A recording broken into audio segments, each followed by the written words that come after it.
আসসালামু আলাইকুম, স্বাগতম সবাইকে আজকের ক্লাসে। আজকে আমরা আরো একটি সুন্দর প্রবলেম দেখব। এই প্রবলেমে কি বলতেছে দেখো, একটা 3/3 ম্যাট্রিক্স এবং determinant of a equals to -7 এবং আমাকে আরেকটা রাশি বের করতে বলছে, determinant of 2a inverse equals to what, এটা বের করতে বলছে। এই যে সাইনটা তুমি দেখতেছো, এটা হচ্ছে ডিটারমিনেন্টের সাইন। তার মানে তোমার কাছে আমরা যে ম্যাট্রিক্স ইউজ করতাম, যদি আমি তোমাকে থার্ড ব্র্যাকেট দ্বারা প্রকাশ করি, এটা হচ্ছে ম্যাট্রিক্স। এটা হচ্ছে ম্যাট্রিক্স, এটা নির্দিষ্ট কোনো মান নেই। যদি তুমি এটা ইউজ করো, এটা হচ্ছে নির্ণায়ক। এটা হচ্ছে নির্ণায়ক, এটির মান আছে। নির্ণায়কের কি আছে? নির্ণায়কের একটা নির্দিষ্ট মান আছে। সেগুলো আমরা দেখবো এমনিতে পরে। খেয়াল করো, এখানে বলছে কি, হচ্ছে 3/3 ম্যাট্রিক্স এবং determinant of a equals to -7 হলে determinant of 2a inverse equals to what, এটা বের করতে হবে। সো প্রথমে আমি মেইন প্রবলেমে যাওয়ার আগে আমার কিছু বেসিক জানতে হবে। যেমন ধরো আমি তোমাকে একটা, ফর এক্সাম্পল আমি তোমাকে একটা 2/2 ম্যাট্রিক্স দিলাম, a ইকুয়ালস টু দিলাম ধরো a b c d, একটা 2/2 ম্যাট্রিক্স দিলাম। আমরা যখন 2/2 ম্যাট্রিক্সের ডিটারমিনেন্ট বের করি, আমরা কিভাবে বের করি? আমরা এটার সাথে এটা কোন কর্নারে যে আছে, কোনাকুনি যে আছে কর্ণে, ওটা গুণ করি, তার মানে এডি করি।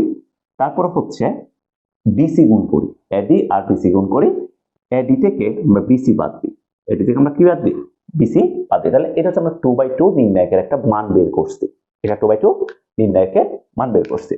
খেয়াল করো, নির্ণায়কের একটা প্রপার্টি আছে। প্রপার্টিটা কি? প্রপার্টিটা বলে, ধরো তোমার কাছে একটা ম্যাট্রিক্স যদি এ থাকে, একটা ম্যাট্রিক্স এ আছে, তুমি এই ম্যাট্রিক্সের জন্য ডিটারমিনেন্টের মানটা বের করলা। মান বের করার পরে তুমি যদি এটাকে পাওয়ার করো, খেয়াল করো প্রথমে এখানে কি করছো? প্রথমে এ এর নির্ণায়ক নিছো, প্রথমে এ এর ডিটারমিনেন্ট নিছো, ডিটারমিনেন্ট নির্ণায়ক নিছো, এরপর হচ্ছে পাওয়ার নিছো। এরপর কাকে নিছো? এরপর হচ্ছে পাওয়ার নিছো, অর্থাৎ এখান থেকে যে মানটা বের হইছে ওই মানটার উপরে তুমি পাওয়ারটা নিলা। পাওয়ার নেওয়ার পরে এখান থেকে তোমার যে রেজাল্টটা আসবে, তুমি যদি প্রথমে ধরো তুমি এ নিলা, প্রথমে কি নিলা? এ নিলা, অর্থাৎ এ টু দা পাওয়ার এন বের করলা। তার মানে তোমার কাছে যে ম্যাট্রিক্সটা ছিল ওই ম্যাট্রিক্সের a to the power n matrix বের করলা। পাওয়ারটা ধরো a to the power n, n এর বেলা যে কোনো কিছু হইতে পারে। এ টু দা পাওয়ার এন বের করার পরে তারপর তো তুমি যদি ডিটারমিনেন্ট নাও, ওই এ টু দা পাওয়ার এন ম্যাট্রিক্সে যদি তুমি ডিটারমিনেন্ট নাও, তাহলে এই দুইটা মান সেম হবে। এই দুইটা মান কি হবে? এই দুইটা মান সেম হবে। সোজা বাংলায় আমি এটা বলতে পারি, ডিটারমিনেন্টের ভিতর যদি কোনো পাওয়ার থাকে ওইটাকে আমরা বাইরে বের করে দিতে পারি। যেমন এটাকে আমরা কি লিখতে পারি? এটাকে আমরা লিখতে পারি determinant of A to the power N লিখতে পারি। ঠিক আছে, বুঝতে পেরেছো? তো এটা লেখা যায়। এখন কেন লেখা যায়, এটা যদি একটু প্রমাণটা আমরা যদি দেখি, তোমাকে একটু প্রমাণটা আমি যদি দেখাই, সিম্পল একটা প্রমাণ দেখাবো।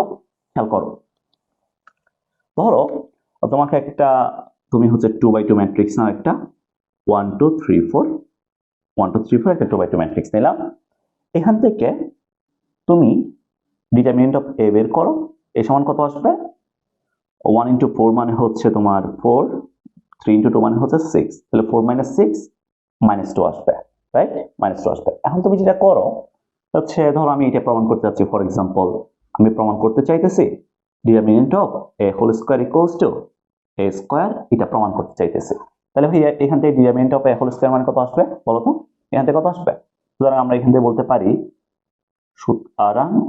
পারি, determinant of A whole square is equals to হইতেছে 4, যেহেতু আমাদের এটা কত আসছে?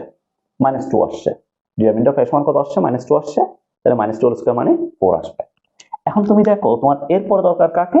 এরপরে দরকার হচ্ছে এ স্কয়ারকে দরকার, এ স্কয়ার ম্যাট্রিক্সটাকে দরকার। তো তোমার এটা এ দেওয়া আছে, আমরা এ স্কয়ার যখন বের করব, আমরা হচ্ছে দুইটা এ গুণ করব, এ ইনটু এ।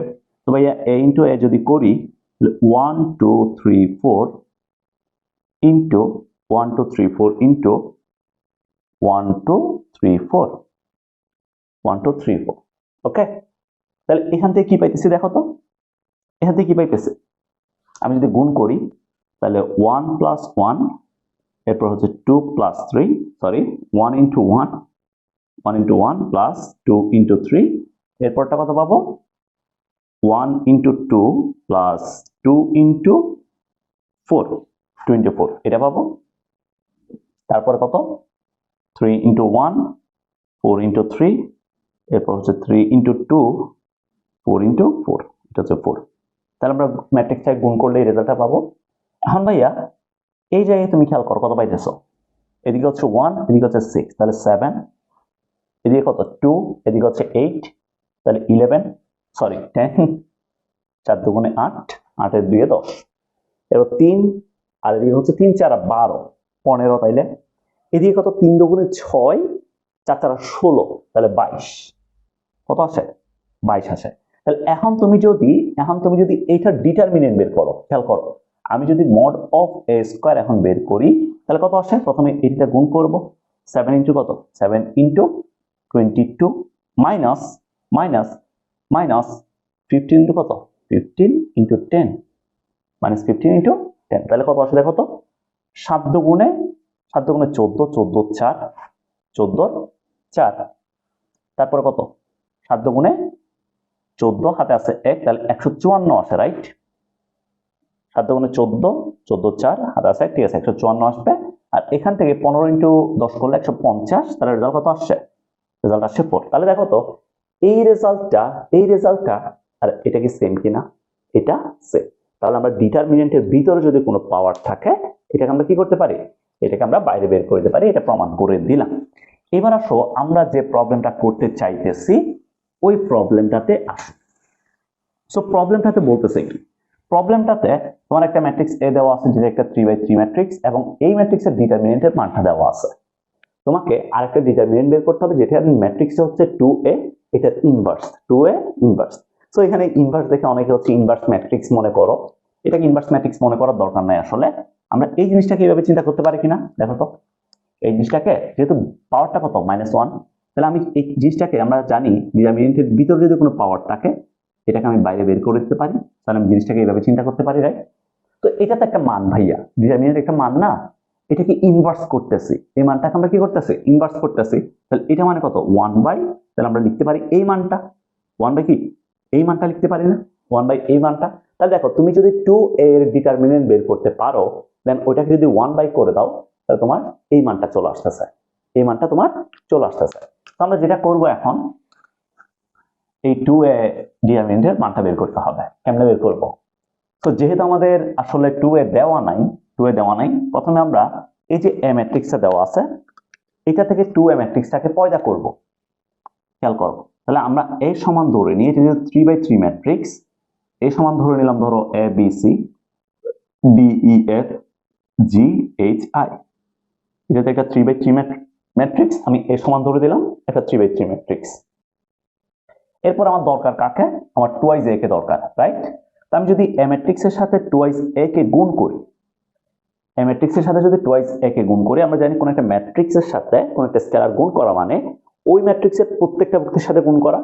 তাহলে ভাই প্রত্যেকটা ভুক্তির সাথে 2 গুণ যাবে, তাহলে 2a 2b 2c 2d 2e 2f 2g 2h 2i, প্রত্যেকটা ভুক্তির সাথে কত গুণ যাবে 2 করে গুণ যাবে, 2 করে গুণ দিলাম। এরপর তুমি খেয়াল করো, তাহলে আমি 2a বের করলাম, এখন 2a বের করলাম। এরপরে আমার এই 2a এর নির্ণায়কের মান দরকার, রাইট। এই 2a এর নির্ণায়কের মান দরকার, কারণ আমি যদি ডিটারমিনেন্ট অফ 2a বের করি, খেয়াল করো 2a 2b 2c 2d 2e 2f 2g 2h 2i, তাহলে এটা নির্ণায়কের ভ্যালু বের করতেছি। এখন নির্ণায়কের একটা প্রপার্টি আছে, প্রপার্টিটা কি দেখো, নির্ণায়কের যে কোনো একটা সারি বা যে কোনো কলাম বরাবর, যে কোনো সারি অথবা যে কোনো কলাম, হয় তুমি কলাম বরাবর দেখবা অথবা সারি বরাবর দেখবা, তাহলে যে কোনো সারি অথবা কলাম বরাবর একটা, কয়টা একটা, যদি সেম উপাদান থাকে তুমি তাকে বাইরে বের করে নিয়ে আসতে পারবা, কি করতে পারবা বাইরে বের করে নিয়ে আসতে পারবা। তাহলে দেখো তো আমি যদি সারি বরাবর চেক করি, সবাইকে আমি সারি বরাবর চেক করতেছি, দেখো তাহলে প্রথম সারিতে দেখো কেউ কমন আছে কিনা, প্রথম সারি থেকে কেউ কমন আছে, দেখো 2 কমন না, তাহলে প্রথম সারি থেকে আমি একটা 2 কে বের করে ফেললাম, তাহলে কে পড়ে থাকবে অনলি abc পড়ে থাকবে, খেয়াল করো। এরপর সেকেন্ড সারিতে খেয়াল করলাম, তাহলে সেকেন্ড সারির প্রত্যেকটা উপাদানের সাথে কি আছে একটা করে 2 আছে না, তো ওইখান থেকে একটা 2 কে বের করলাম। এরপরে থার্ড সারিতে আসো, থার্ড সারির প্রত্যেকটা উক্তির সাথে কি আছে, একটা করে টো আছে, দেন এই টোকে বের করে ফেললাম। তাহলে আমি যদি তিনটা টোকে বের করে ফেলি তিনটা সারি থেকে, এখন পরে আছে কত, A B C D E F G H I, এখন পরে আছে না। এখন তুমি দেখো তো এটা কার সমান, আমি যদি এখান থেকে ডিটারমিনেন্ট অফ এ লিখি, ডিটারমিনেন্ট অফ এ সমান কত, A B C D E F G H I, এটা না। তাহলে ভাইয়া এখন ডিটারমিনেন্ট অফ এ সমান তোমার কত দিছিল, -7 দিছিল না। তাহলে আমি এখান থেকে বলতে পারি এটা সমান হচ্ছে 2 কিউব ইন্টু -7, তাহলে ইকুয়ালস টু কত আসে, 8 ইন্টু -7 মানে হচ্ছে -56, -56। তাহলে আমরা পাইছি কি এখন, mod of twice, determinant of twice এর সমান হচ্ছে -56 পাইলাম, -56 পাইলাম। তাহলে কি আমরা বলতে পারি না, সুতরাং 2a inverse is equals two হবে 1 বাই, আমরা কি বলি কি জানি, ডিটারমিনেন্ট অফ টুয়াইস এ, তাহলে ভাই ডিটারমিনেন্ট অফ টুয়াইস এ মানে কত, 1 বাই কত, 1 বাই -56, এটা হচ্ছে আমাদের অ্যান্সার। ওকে, আমাদের অ্যান্সারটা গেলে এই মেয়েটা খুবই সুন্দর, খুবই কনসেপচুয়াল একটা মেয়ে, ঠিক আছে। এটা একটা শর্টকাট আছে, এখন তোমাদেরকে একটা শর্টকাট দেখাই, খেয়াল করো এই টাইপের প্রবলেমগুলোর অ্যান্সার কিভাবে লিখে। তো তোমাকে যদি আমি এই টাইপের প্রবলেমগুলো বের করতে দিই, তুমি কিভাবে অ্যান্সার লিখবে দেখো। ধরো তোমাকে এ একটা ম্যাট্রিক্স দেওয়া আছে, এটা হচ্ছে এটার অর্ডার দেওয়া আছে ধরো m/m ফর এক্সাম্পল, এটা অবশ্যই বর্গ ম্যাট্রিক্স হবে, এবং ডিটারমিনেন্ট অফ এ সমান দেওয়া আছে তোমাকে p, ধরো এই ভ্যালুটা কত দেওয়া আছে, এই ভ্যালুটা ধরো p দেওয়া আছে ফর এক্সাম্পল, এই ভ্যালুটা p দেওয়া আছে। এখন তোমাকে আমি বের করতে বললাম ধরো determinant of K A inverse is equals two what, এটা আমি তোমাকে বের করতে বললাম। তাহলে সহজে আমি অ্যান্সার কিভাবে লিখবো দেখো, যদি আমি তোমাকে শুধুমাত্র এটা বের করতে বলি ডিটারমিনেন্ট অফ কে এ, যদি এটা বের করতে বলি এটার ভ্যালুটা কত হবে, এটার ভ্যালুটা হবে জাস্ট এটার ভ্যালুটা হবে, ইনভার্স বাদ দিলাম, এটার ভ্যালুটা হবে, এখানে কনস্ট্যান্টটা কত, এর সাথে কনস্ট্যান্টটা কত আছে, কে আছে, তাহলে কে কে নিলাম। এরপরে দেখবা এর অর্ডারটা কত, m/m, তাহলে k to the power m নিবা into determinant of a, into কত, ইনটু ডিটারমিনেন্ট অফ a। তো যদি ইনভার্স বের করতে বলে তাহলে mod of K A inverse যদি বের করতে বলে জাস্ট এটাকে উল্টাই দাও, 1 by k to the power m into কত, ডিটারমিনেন্ট অফ কত। সো এখানে যেটা লিখলাম এখন এটা হচ্ছে একটা শর্টকাট, এটা তোমাদের কাজ দিবে, ঠিক আছে। সো ভাইয়া এই প্রবলেমটা একটু সবাই দেখিও ভালো মতো, আমরা আরো তো অনেক প্রবলেম সলভ করব, তো সবার সাথে সামনে দেখা হবে। আল্লাহ হাফেজ, টাটা, আসসালামু আলাইকুম।